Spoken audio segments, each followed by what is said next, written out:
로마서 3장 27절 말씀 보겠습니다.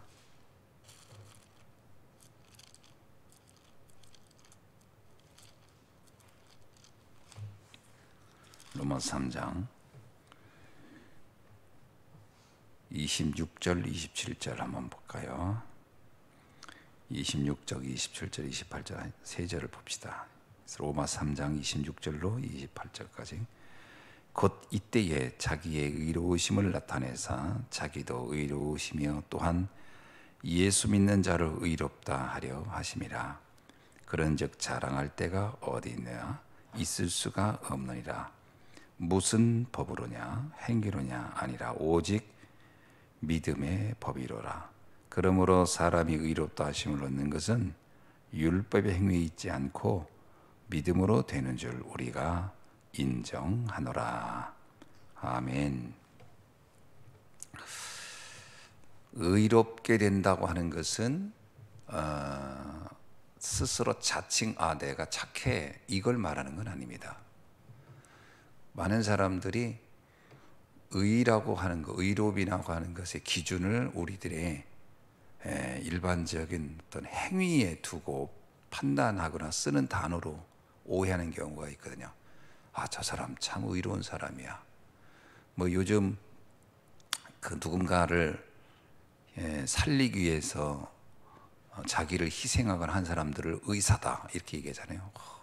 그래가지고 뭐 일본에서도 한국인 그 제1교포가 일본인이 전철 그 지하철에 뭐 떨어져서 죽으려고 했는데 그 사람을 극적으로 살려냈는데 본인은 빠져나오지 못해서 죽었는데 그 남자를 일본인들은 참 의로운 자라다 막 그렇게 우리는 의를 사용하는 경우가 많거든요. 그러니까 뭐 옳은 일을 했다라는 얘기잖아요.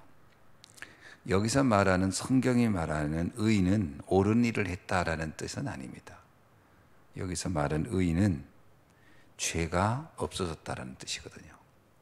그러니까 옳은 일을 했느냐 안 했느냐 하는 것은 우리들은 뭐 판단할 수는 있죠. 우리의 법에 근거한 규정으로 보면 저 사람은 의로워 안 의로워 이렇게 법을 잘 지키거나 법 이상의 양심과 선행을 하면 의롭다고 할 수는 있습니다. 그러나 하나님이 말하는 의와는 상관이 없는 거죠. 오직 인간이 의롭다함을 얻는 것은 행위가 아니라는 것을 여기서 말하고 있습니다. 여기서 많은 사람들이 오해를 자꾸 하는 거죠. 행위로 의로움을 얻는다고 생각을 많이 하거든요. 그러나 뭐라고 하냐면 예수를 믿는 자를 의롭다 하려 함이라 이렇게 나옵니다. 예수 그리스도를 믿음을 통해서 예수 그리스도를 믿는 것만이 우리가 의롭다 함을 얻는 유일한 길이지 그 외에 다른 것은 없다라는 겁니다. 그래서 28절에도요. 사람이 의롭다 하심을 얻는 것은 율법의 행위에 있지 않고 이렇게 나옵니다. 어떤 우리의 규정에 따라서 사회의 규범에 따라서 의롭다 아니다라고 말할 수 있는 게 아니라는 거죠. 그럼 왜 이런 말을 썼을까요? 이 말을 쓴 거는 바울이 살았던 그 초대교회에도 이런 기준이 있었다는 겁니다. 사람들은 늘 이런 생각을 하고 산다는 거예요. 그러면 함부로 막 죄를 짓고 악행을 하고 살라는 말이냐? 그 말은 아니죠. 지금 그 얘기를 하려는 건 아닙니다. 이건 다른 차원의 이야기를 하는 거죠. 그거는 사회법에 의해서 그거는 문제가 되겠죠. 바울이 말하려고 하는 것은 우리들이 의의 기준을 어디다 두고 있느냐를 말하려고 하는 것이다 라는 겁니다. 그러면서 뭐라고 얘기하냐면요. 우리가 왜 예수를 믿는 것을 의롭다라고 하겠느냐 하는 이유는 믿음의 법이 정해져 있기 때문이다 이렇게 얘기합니다. 그래서 우리가 예수를 믿는다라고 하는 것은 단순한 얘기가 아닙니다. 그 영적으로 말하면 엄청난 그 존재의 변화를 말하는 것이다라는 거죠. 그래서 우리의 악이 쉽게 말하면 심판을 받을 수밖에 없는 원죄와 사단과 지옥의 그 저주에서 빠져나오는 길이 의로워져야 되거든요. 의인만 빠져나오는 겁니다. 우리가 천국에 누가 가냐 그러면요, 죄를 적게 지은 사람들이 가는 게 아닙니다. 죄가 용서받은 사람들이 가는 거죠. 지옥은 누가 가냐면 특별히 죄가 많은 사람이 가는 것이 아닙니다. 죄 문제를 해결받지 못한 사람이 가는 거예요. 그러니까 우리는 흔히 이렇게 얘기하거든요. 아주 많은 악을 지은 사람 보면 아유 저 사람 저 지옥 가겠어 이렇습니다. 그러면요, 우리가 보기에 그래도 인간답게 살고 착하게 살면 아이고 이 사람은 천국 가겠어. 그건 우리가 말하는 기준이잖아요. 천국에 갈 거다 지옥에 갈 거라는 건 우리가 말하는 기준이지만 하나님이 정하는 기준은 거기에 있지 않다는 겁니다. 사람들 흔히 지옥에 가면 뭐 김일성도 있고 스탈린도 있고 막 이런 사람만 있다고 생각하지만 그렇지 않습니다. 지옥에는요, 죄를 용서받지 못한 사람은 다 가 있는 거예요. 자, 그러니까 기준이 다르다는 거죠. 기준이 완전 다른 겁니다. 그래서 사람이 마음으로 믿어 의에 이르고 이렇게 나와요. 로마서 10장 10절이죠. 사람이 마음으로 믿어 의에 이르고 믿음으로 의에 이르고 입으로 시인하여 구원에 이르느니라. 그러니까 의에 이르는 길이 전부 다 믿음과 관련되어 있어요. 예수 그리스도를 믿는 것을 통해서만 의롭게 된다라고 성경은 일관되게 말하고 있거든요. 베드로전서 1장 9절에서도 이렇게 나오죠. 믿음이 곧 영혼 구원을 받은 것이다. 다른 것으로 인간이 영혼 구원 받는 게 아니고 믿음으로만 영혼 구원을 받는 것이다. 왜냐? 이것이 하나님이 정한 법이기 때문에 그렇다는 겁니다. 그래서 인간의 행위를 가지고는 구원을 얻을 수 없는 이유는 뭐냐? 그런 법이 없기 때문에 그렇습니다. 그렇게 정해놓은 법이 없기 때문에. 그래서 갈라디아 2장 16절에도 사람이 의롭게 되는 것은 율법적 행위에 의한 그 행으로 되는 것이 아니고 오직 예수 그리스도를 믿는 믿음으로만 된 것이다 라고 말하고 있어요. 이게 참 사실 우리가 지금 듣기에도 우리 기독교인이니까 그냥 그렇지라고 하지만 실제로 삶의 현장에서는 이게 적용이 안 돼요. 적용해서 잘 안 돼요. 예를 들면 여러분, 우리가 신앙생활을 하거나 교회 생활을 할 때 무슨 기준으로 사람을 판단하죠? 대부분이 행위를 가지고 판단합니다. 행위를 가지고 그 사람을 보고 그래요. 그러니까 실제로 성경에는 이렇게 쓰여 있지만 우리들이 가지고 있는 우리의 오래된 틀, 뭐 각인뿌리 체질됐다고 하죠. 이 틀은 여전히 행위라고 하는 걸 가지고 봅니다. 그러니 불신자는 오죽하겠어요. 불신자는 뭐 100%라고 봐야 돼요. 아니 우리 성도들도 의롭게 되냐 아니냐라고 하는 것이 거의 행위인데 불신자는 뭐 더 이상 말할 게 없는 겁니다. 그래서 세상엔 의롭게 된다고 하는 것을 안다는 것은 거의 어떤 의미에서는 쉽지 않다, 불가능하다라고 할 정도로, 그렇죠? 믿음으로 의롭게 된다는 말이 듣기는 좋지만 많은 사람들은 자꾸 여기 의심을 갖는 거예요. 의문을 갖는 거예요. 정말 의문을. 뭐 불신자들은 아예 인정도 안 하지만 성도들은 의문이 많아요. 왜냐하면 사람들의 행위가 눈에 더 많이 들어오거든요. 그러니까 저런 사람이 우리 이런 말 잘하는데, 아이고 예수 믿어도 뭐해 저거, 이런 말 한단 말이에요. 예수 믿어 저거 뭐해? 그러면 이제 뭐죠? 그 사람이 믿음이 없느냐 있느냐를 점검하는 게 아니고 행위를 보니까 믿음 그건 물어보나 마나요 이렇게 나가는 거거든. 그러면 믿음이 좋은 사람에게는 뭘 기대한다는 거예요? 믿음이 좋은 사람에게는 의로운 행위를 기대하는 거예요. 믿음이 좋다? 그러면 행동이 바라야지라고 하는 식의 등식을 우리가 정해놨어요. 그건 또 우리가 정한 거예요, 기독교인들이. 그러니까 많은 사람들이 그래요. 일단 믿음이 좋으면 행위도 좋아야 될 것이라는 고정관념이 너무 강하다. 그러면 행위가 만약에 조금 빗나가면 어떨까요? 믿음을 인정 안 해버리는 거죠. 그건 법이 아니에요. 이건 또 새로운 법을 만든 거예요. 우리가 새로운 법을 만든 거라니까. 그러니까 이게 얼마나 이 고정관념이 무서우냐라는 거죠. 그러니까 거기에 쓰는 단어가 있어요. 그래도 그렇지. 이 단어는 진짜 가장 많이 쓰는 것 같아요. 그래도 그렇지. 아니, 믿음이 있다며. 그래도 그렇지. 그러면서 행동이 그래 되겠어? 행위는 행위 나름대로의 판단을 받는 거죠. 행위는 행위로서 심판을 받는 겁니다. 그 부분은 구원하고는 상관없는 심판을 받는 거예요.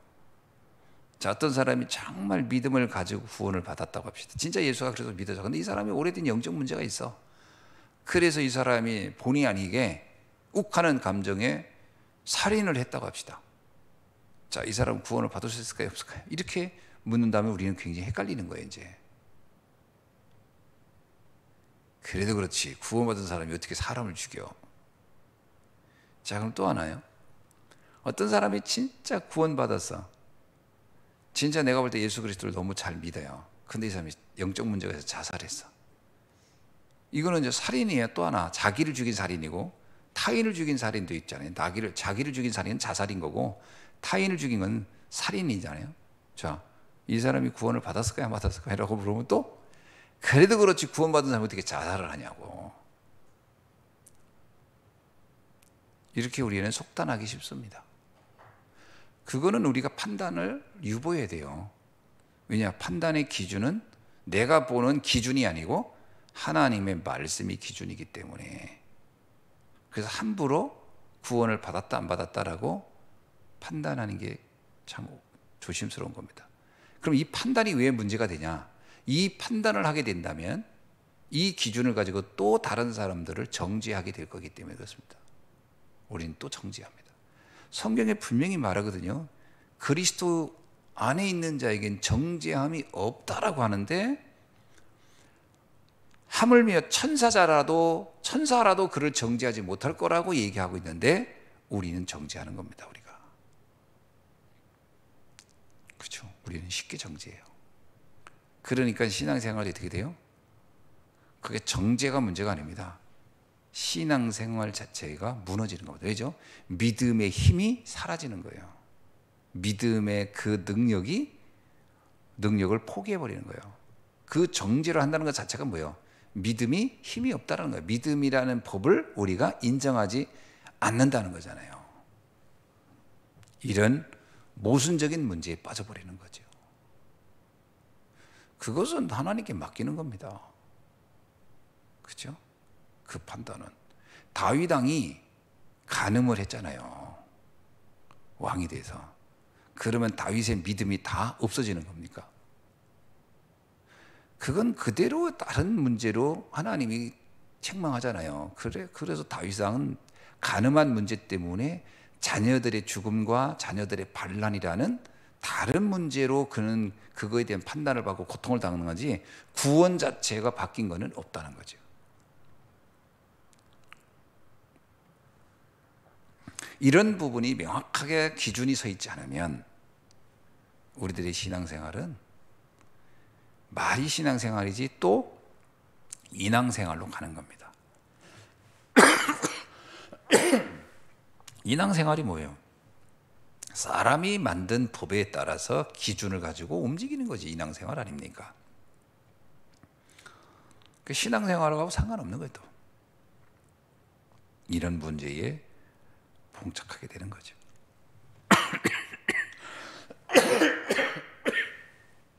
자,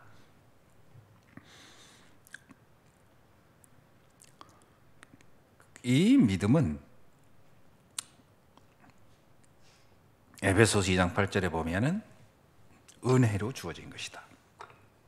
그렇게 말하고 있습니다.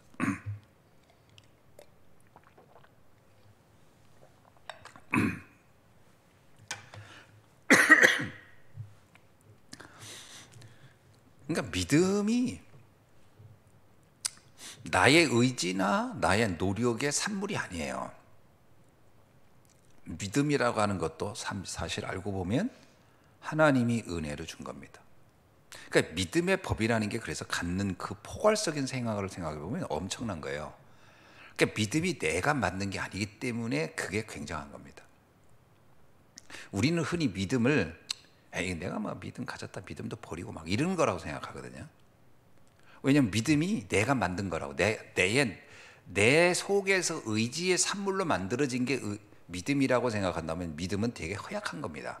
그죠? 믿음의 출발점이 나의 의지라면 인간의 의지는 늘 변하잖아요.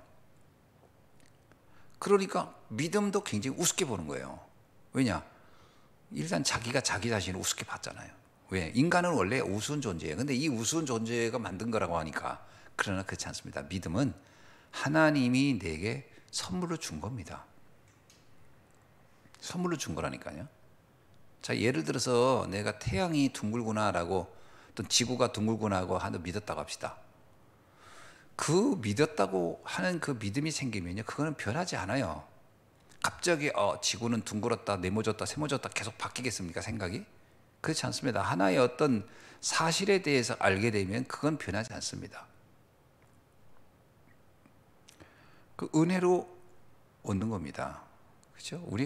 우리가 예수가 그리스도, 예수만 그리스도구나라는 걸 알았다는 것은 은혜의 산물이지 우리의 지식과 노력의 산물이 아니다. 내가 막 성경을 연구하고 탐구했더니 어느 날 예수가 그리스도였어라고 믿어질 것 같지만 그렇지는 않습니다. 하나님의 은혜가 임한 겁니다. 그러면 목사님 어떤 사람 성경을 읽다가 예수가 그리스도로 믿어졌다는데요? 생각해 보세요. 지금부터 2000년 전에 기록된 글을 읽다가 그리고 내가 예수라는 존재를 본 적도 없고 만나본 적도 없는데 그 예수가 그리스도라고 믿어지고 구약에서 말하는 구약보다 신약보다 더 몇천 년 전에 기록된 구약에서 예언된 이야기를 신약에서 성취됐다고 하고 그 성취됐던 예수를 내가 지금 또 2000년이 지나서 믿어진다는 것이 성경을 읽었기 때문에 믿어진 걸까요? 성경을 읽었기 때문에 믿어진 게 아닙니다.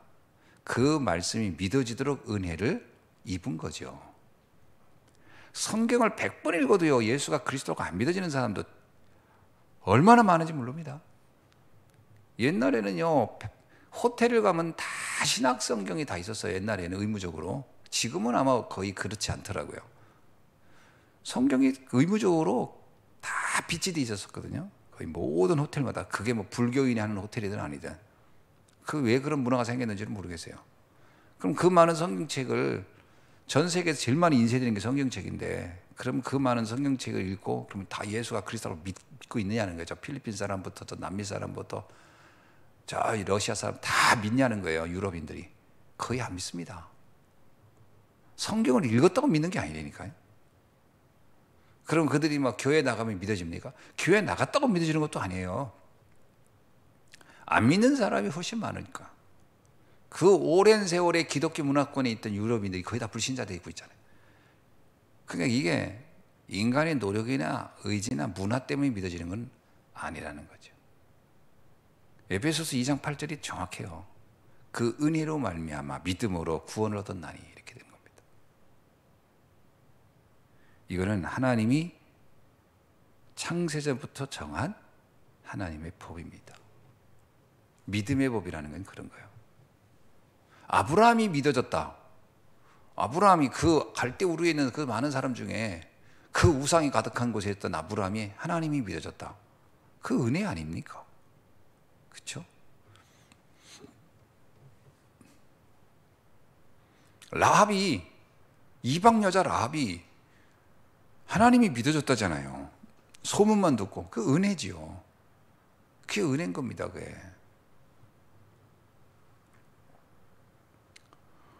룻이라고 하는 여자가, 룻이라는 여자가 그 시어머니 나오미를 통해서 말씀을 들었는데 믿어졌다잖아요.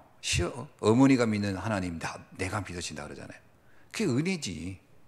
그래서 믿음은 은혜인 겁니다. 두 며느리가 있는데 한 며느리 안 믿잖아요. 한 며느리 믿고. 신기하죠. 그래서 예수님이 말한 거예요. 두 사람이 맷돌을 돌리다가 한 사람은 들림을 받고 한 사람은 들림을 받지 못할 것이다. 그것은 누구는 천국 가고 누구는 천국 안 가고 이 말을 하는 게 아니라 누구는 은혜로 믿음이 선물로 주어졌지만 누구에게는 주어지지 않았다는 말을 하는 거잖아요. 우리가 믿음을 갖는다는 것은 굉장한 겁니다.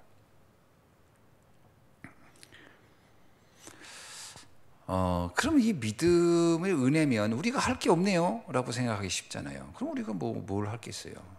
근데 하나님의 은혜가 임한 사람에게 나타난 증거 중에 하나가 뭐냐면 복음의 말씀을 들을 기회가 주어졌다는 겁니다. 라합은 소문을 들을 수가 있었어요. 룻은 시어머니 나오미를 만날 수 있었어요. 누군가가 복음을 전할 사람을 만난 거예요. 에티오피아 넷이 길을 가다가 빌립을 만난 거예요. 누군가를 통해서 복음을 들을 기회가 주어진 거죠. 그것이 은혜의 시작이다. 그렇죠? 은혜의 시작은 거기서 시작됩니다. 그냥 하늘에서 번개불에 펑 튀듯이 그냥 깨달아진다기보다는 어느 날 믿어지는 건데, 그 믿어지는 데는 반드시 누군가로부터 말씀을 들을 기회가 있다는 거예요. 사도 바울도 그냥 저절로 다메섹에 가다가 깨달아진 게 아니고, 이미 사도 바울도 그가 사울일 때 복음을 들을 기회를 스데반을 통해서 들을 기회가 있었던 거예요. 스데반이 복음을 정확하게 설명하잖아요. 구약 성경의 예언을 가지고 자세하게 설명하는데, 그 기독교인을 탄압하려고 갔다가 누가 기독교인인지를 구분해야 되니까 그 설교하는 현장에 바울이 있었단 말이죠. 그거를 듣고 나서 저 사람이 기독교인이 맞구나 해서 그 사람을 정죄하는데 자기가 증인이 되잖아요. 사도 바울이 증인이 되는 겁니다. 증인을 서요. 증인을 설 땐 기준이 있어야 될 거 아니에요. 어떤 근거로 어떤 기준으로 이 사람이 스데반이 기독교인이다 아니다, 이 사람은 돌에 맞아 죽어도 된다는 걸 했겠어요. 스데반의 설교를 들어보니까 알았던 거지. 이 사람은 그냥 유대인이 아니야, 이건 기독교인이지 라고 들을 수 있는 기회가 있었다는 거죠. 그 자체가 은혜다. 복음을 들을 기회가 주어졌다는 것은 은혜의 시작이다라고 말할 수 있습니다.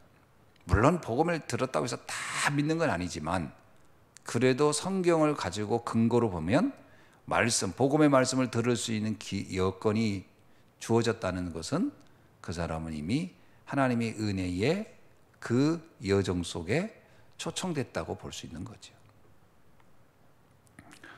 자, 그러면 이 믿음엔 과연 어떤 그 믿음의 결과가 뭘까? 성경은 이렇게 말합니다. 데살로니가전서 1장 3절에서 믿음의 역사라는 말을 하고 있어요.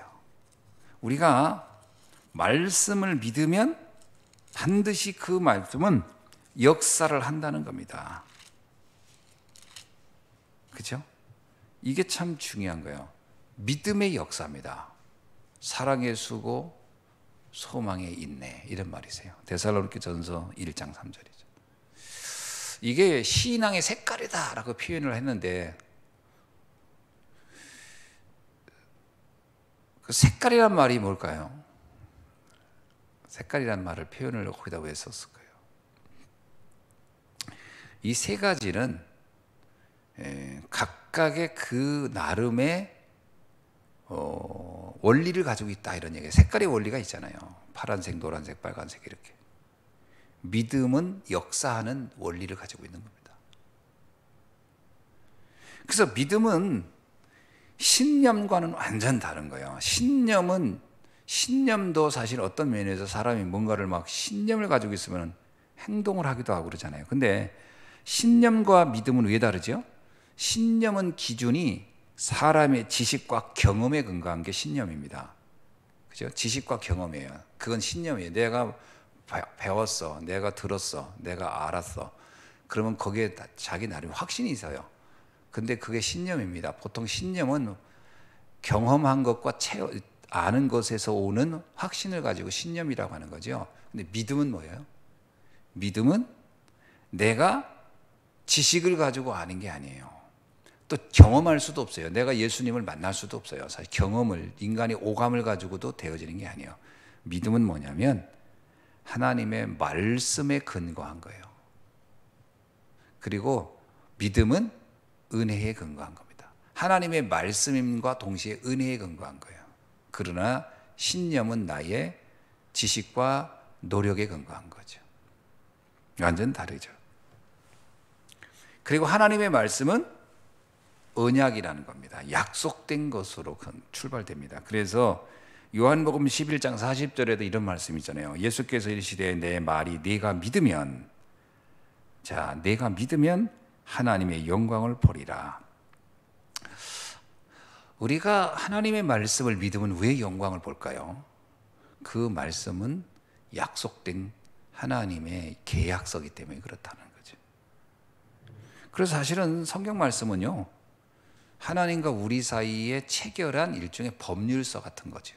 계약서입니다, 계약서. 그래서 구약을 올드 테스터먼트, 신약을 뉴 테스터먼트라. 그 테스터먼트란 얘기가 뭐죠?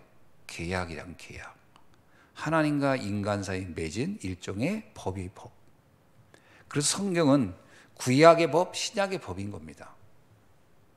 이 법을 관통하는 것이 믿음이죠.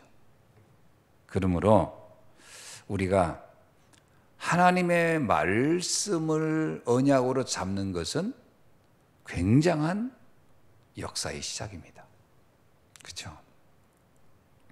우리의 모든 믿음의 근거는 사실은 말씀에 근거하잖아요.